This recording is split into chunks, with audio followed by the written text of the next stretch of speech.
to the train station. As you can see, it's a large mountain to get up the hill. About to buy tickets really quickly.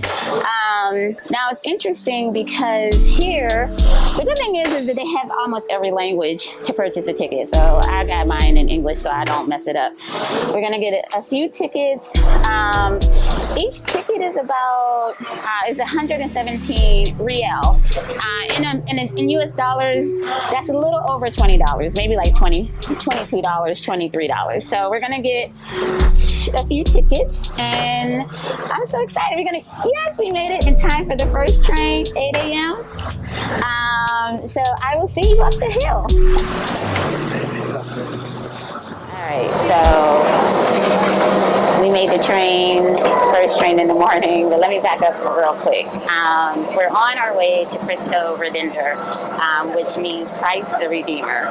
We did a drive run of this last night. We came. It was it wasn't supposed to be a drive run. It was supposed to be the actual recording, but we were trying to record it at sunset because we knew it was going to be really beautiful.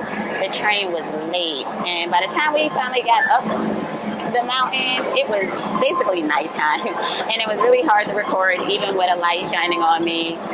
So we said, you know what, let's try to get the first train in the morning up the hill. As you can see, it's a very steep hill. It's at the top of this beautiful mountain, and I am really looking forward to the episode.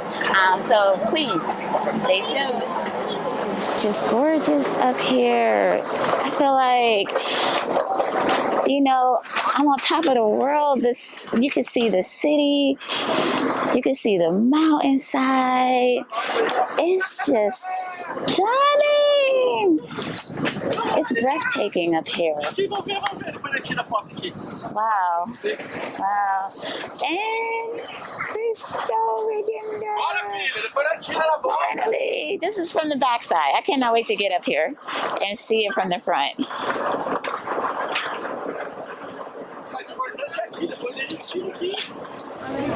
I am in beautiful Rio de Janeiro, Brazil. It's a place that I have wanted to come my entire life, and this is the perfect place to kick off season 2 of the Lakeishaaquino show, Divine Travel Joy. Now, we kicked off season 1 at Cristo Rei, which means Christ the King, in Lisbon, in Portugal. We're kicking off season 2 at Cristo Redentor, the original, which means Christ the Redeemer. And I really feel like this is the most perfect place to kick off season 2. Now, we have been all over the place. We have been on the beaches of Ipanema and Copacabana. We did one night we took in a football game, or as Americans like to call it, soccer, and it was electrifying. And we have been Talapa and downtown, where all of the hip, edgy, cool kids like to hang out.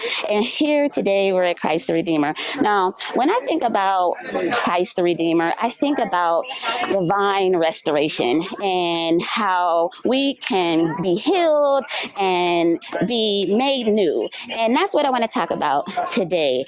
You know, I'm going to make it real personal today. I personally, over the last few years, I have had my own divine restoration. And I'm going to tell you a little bit about it. Now, a few years ago, especially during COVID, I had gained a lot of weight.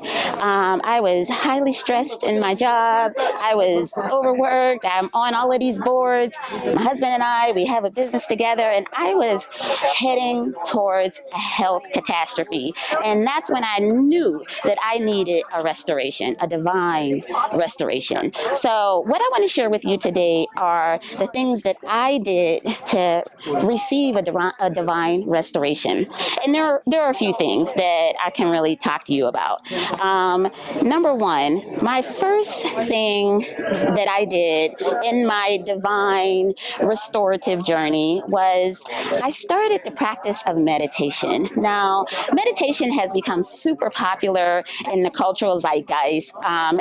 Spiritual healers, even medical practitioners tout the benefits of restoration through meditation. Now, for me, meditation was key because it helped me to get grounded. It helped me to receive the divine downloads, and it also just helped to release my stress. Now, here in Brazil, I feel like meditation happens in a lot of different ways. There is no one right way to meditate. I feel like a lot of people meditate at the beach. They're always relaxing on the beach, taking in the sun, enjoying the ocean, on the boats. So I say that to say there's no one right way to meditate. The second thing that I did, now I believe that restoration it starts on the inside and then it works its way out. It's an inside out type of thing.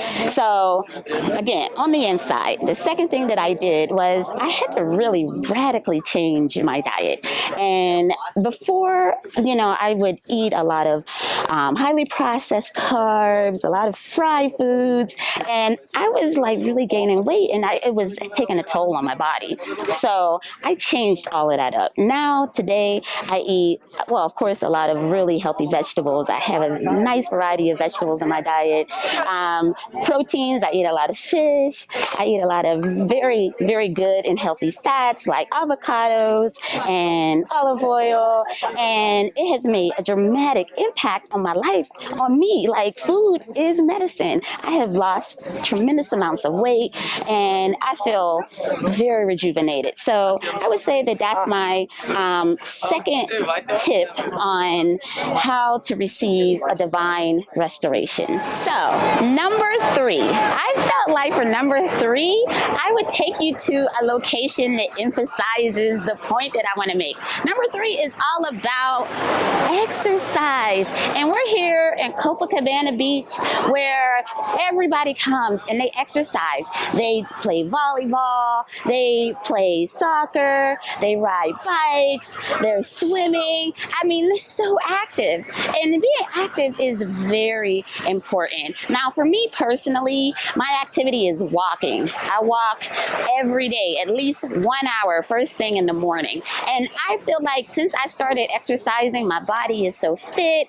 Exercising, for me, via walking, also helps me to just clear my mind. Sometimes I just put in my earpods and listen to maybe an audiobook, but don't forget, exercising is one of the important factors of experiencing your divinity and your divine reset. So exercise.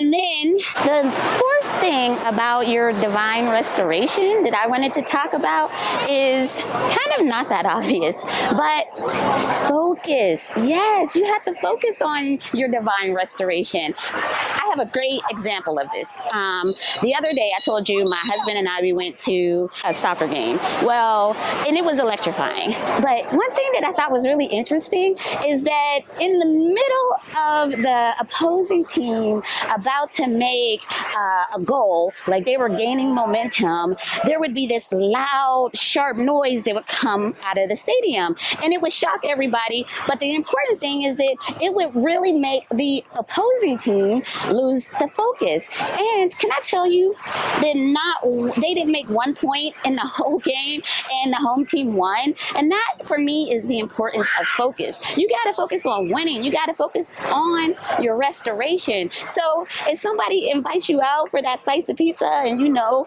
you can't eat that no more, focus. Or if you feel tired in the morning, you don't feel like going to the gym or whatever your routine is, maybe it's in the evening, maybe it's at lunch, focus. Like sometimes you just have to discipline yourself in order to really receive your divine restoration.